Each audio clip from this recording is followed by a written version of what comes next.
Genesis chapter 2. The creation of man and woman. So the heavens and the earth were completed, and all their hosts, inhabitants. And by the seventh day, God completed his work which he had done, and he rested, ceased on the seventh day from all his work which he had done.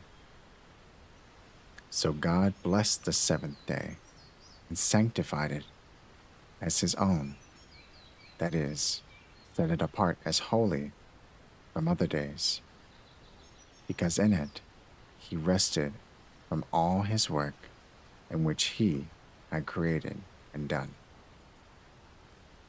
This is the history of the origin of the heavens and of the earth when they were created. In the day, that is, days of creation, that the Lord God made the earth and the heavens. No shrub or plant of the field was yet in the earth, and no herb of the field had yet sprouted. For the Lord God had not caused it to rain on the earth.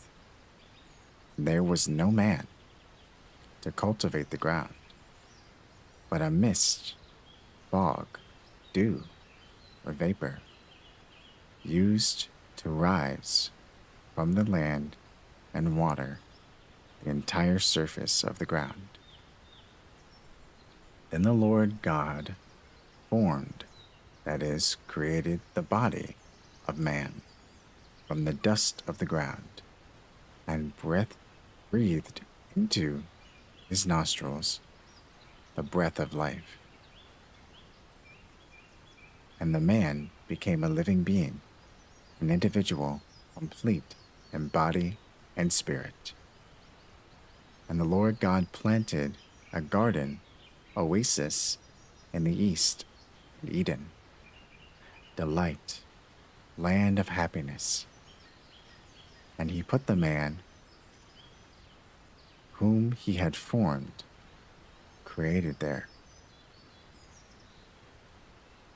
And in that garden, the Lord God caused to grow from the ground every tree that is desirable and pleasing to the sight, and good, suitable, pleasant for food. The tree of life was also in the midst of the garden, and the tree of the experiential knowledge, recognition of the difference between good and evil.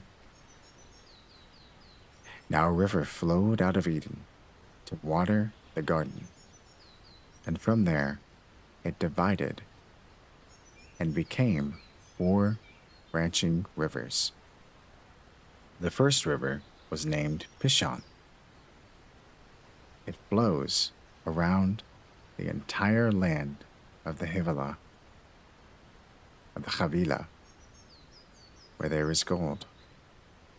The gold of that land is good. Bdellium, a fragrant, valuable resin, and the onyx stone are found there. The name of the second river was the Gihon. It flows around the entire land of Cush, Mesopotamia. The third river is named Hiddekel, Tigris. It flows east of Assyria. And the fourth river is the Euphrates. So the Lord God took the man he had made and settled him in the Garden of Eden to cultivate and keep it.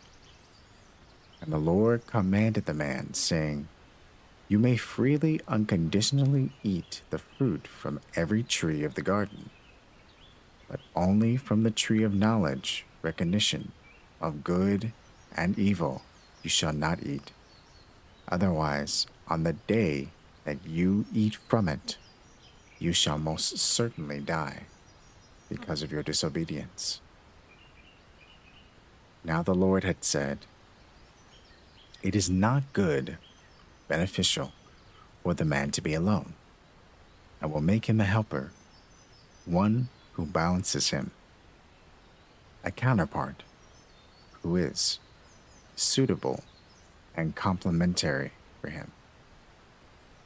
So the Lord God formed out of the ground every animal of the field and every bird of the air, and brought them to Adam to see what he would call them.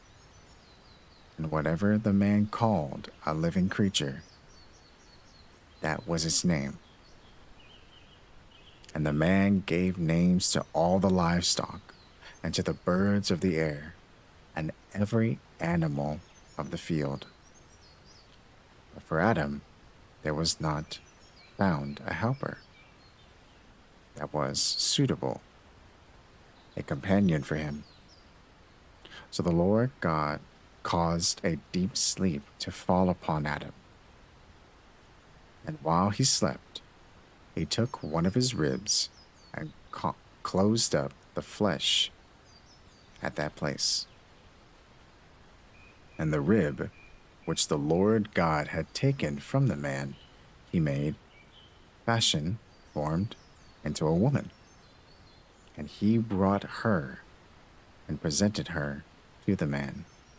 Then Adam said, this is now bone of my bones and flesh of my flesh. She shall be called woman, because she was taken out of man. For this reason, a man shall leave his father and his mother, and shall be joined to his wife, and they shall become one flesh. And the man and his wife were both naked, and were not ashamed or embarrassed.